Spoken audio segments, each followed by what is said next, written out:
Kryeministri Edi Rama, gjatë një takimi me banorët e njësisë 5 në kryeqytet, deklaroi se qeveria po mbështet Bashkinë e Tiranës. Rama tha se Velia është në pamundësi të ushtrimit të detyrës si kryetar bashkie, pasi të gjitha shkallët e gjyqësorit e lanë në qeli. Kryeministri u shpreh se që qyteti të funksionojë, duhet i vendoset në dispozicion buxheti dhe për këtë arsye ka ngarkuar Ogerta Manastir Liun për dëgjesat me banorët në lidhje me buxhetin e vitit 2026, duke qenë se është deputete dhe drejtuese politike e qarkut.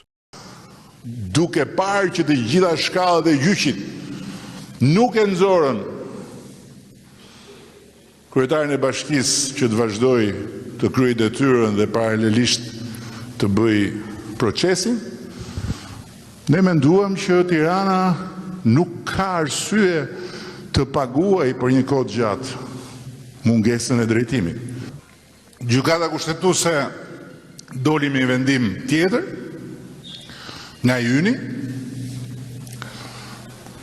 nuk kam asnjë arsye të dyshoj, tani duhet zgjedhin, sepse kanë thënë që kryetari i bashkisë është në pamundësi ta ushtrojë detyrën, por nuk mund të bëhen zgjedhje sepse ai është kryetar bashkie.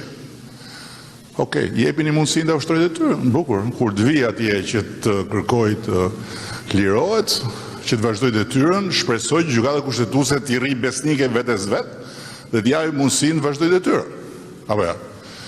Por deri atëherë ne jemi këtu.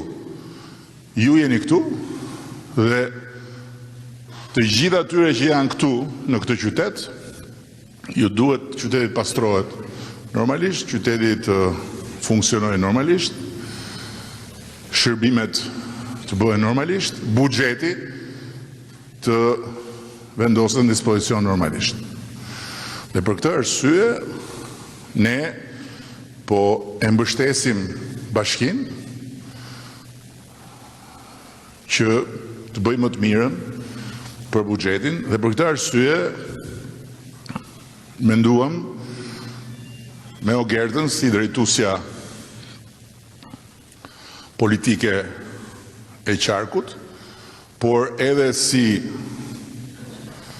deputete e Tiranës, që të vazhdojmë të komunikojmë në këto dëgjesa.